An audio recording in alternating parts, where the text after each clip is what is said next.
मैं JPC Nalanda news 24 में आप सभी का स्वागत करता हूं। भोजपुरी फिल्म इंडस्ट्री के trending superstar singer actor Khesari Lal Yadav ji अपने चाहने वालों के लिए एक खुशखबरी सरप्राइज दी है। खेसारी लाल यादव के फैंस यह जानकर काफ़ी खुश होंगे कि खेसारी लाल यादव जी आजकल हैदराबाद में एक फिल्म की शूटिंग में व्यस्त चल रहे हैं और वह फिल्म साउथ फिल्म है। जी हाँ दोस्तों, आप सभी लोगों ने सही सुना।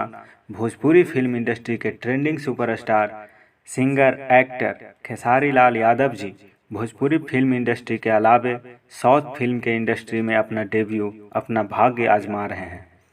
भोजपुरिया श्रोताओं को जितना मनोरंजन खेसारी लाल यादव जी ने किया और अब साउथ मूवी के श्रोताओं को भी खेसारी लाल यादव जी मनोरंजन करने वाले हैं।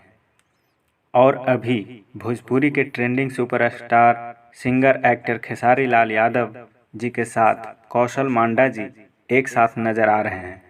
अभी फिल्म के नाम की घोषणा नहीं किया गया है। बताया जा रहा है कि आने वाले कुछ दिनों में फिल्म के नाम की घोषणा कर दी जाएगी। साउथ मूवी किस तरह की मूवी होगी अभी तक कोई खुलासा नहीं किया गया है और खेसारी लाल यादव जी को किस तरह का कैरेक्टर दिया गया है इसकी भी जानकारी अगले कुछ दिनों में दी जाएगी। अब देखना यह है कि खेसारी लाल यादव जी साउथ में अपना जलवा कितना बिखेर पाते हैं। इसी तरह की जानकारी के लिए हमारे